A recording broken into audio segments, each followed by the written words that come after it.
Let's talk a little bit about the .NET Framework. Now, I've been programming with the .NET Framework since the beginning, since the beta releases, and I've been looking at a lot of the documentation, the specifications. It is just a really fabulous way to work, and I just encourage you to really dive into this training to learn as much as you can.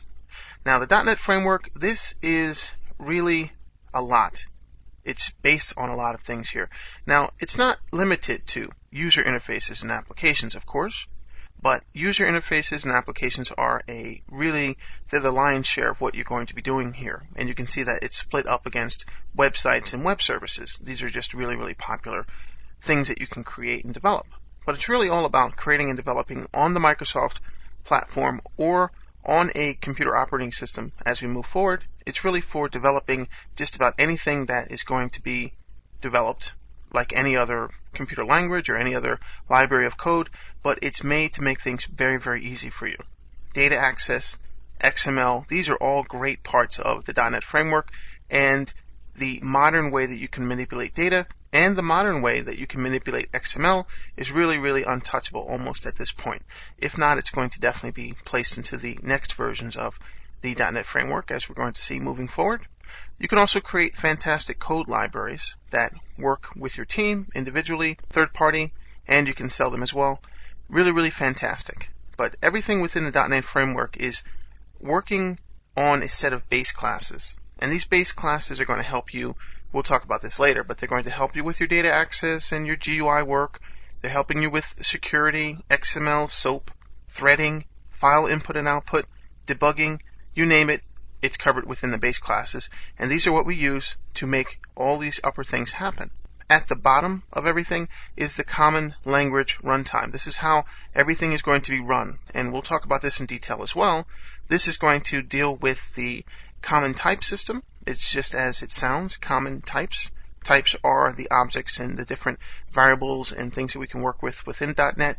This is called common type system. We'll talk about that as well, the relationship, and a common language specification, which deals with a lot of different things, including the ability to work with multiple languages, not just C#. So it's really able to spread out to many, many languages. We're going to be exploring a lot of these in great detail. This is the whole point of what we're doing, .NET programming in C#. We're going to explore this from the bottom up, and we'll cover all the different areas that you need to understand what's really, really going on. Within web services and web forms, now we're talking about highly optimized ways to connect our consumers and producers.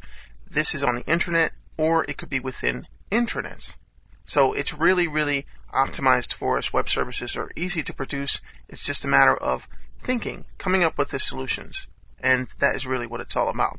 Web forms are great because they extend the desktop into the browser, and this allows for really rich applications to be developed that can really help the intranets. The ability to work with web forms like you could with the Windows forms by dropping your controls onto a page is really, really a great way to work, and it's very easy and straightforward.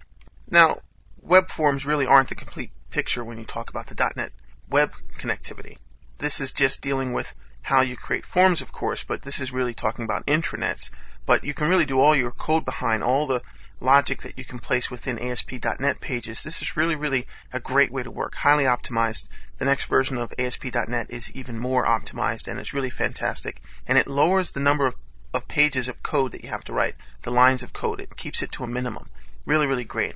Now, I do like PHP as well, and a lot of people would favor PHP, and to hear me say that ASP.NET overshadows PHP by leaps and bounds would raise some eyebrows with people, but it really does help you quite a lot, because with ASP.NET, you're working with C# or Visual Basic.NET, and then you can actually program Windows applications as well. And that is what makes it really cool. You're able to do so much within the .NET framework. If you know a certain language or multiple languages, you're not just stuck in the web world. PHP is great for doing many, many things, but it's not going to help you program Windows applications. Now, continuing, Windows Forms, Windows Services, all these other applications and connectivity, they often talk a lot about Windows Forms applications, but it's not just about that. It's about creating full applications or components within .NET in a very easy way for large or small groups, and everybody can take advantage of this great functionality. ADO.NET and the XML, this is making data processing really easy. You're going to see when we take a look at some of the things here, just easy to set up, easy to get going, easy to get your data the way you want it to, and so many advanced ways as well. XML, heavily used throughout the .NET Framework. XML is everywhere, and .NET Framework does not limit it at all. Really fantastic. So, and again, ADO.NET really improved beyond the other technologies that have come out. It's been a nice road with Microsoft to get data to where it is and all the different technologies they've come out with. I've used many different technologies they've used since the beginning, and ADO.NET has really jumped by a leap and bound over the previous technologies as well. So let's dive in more and see how we can pull things together.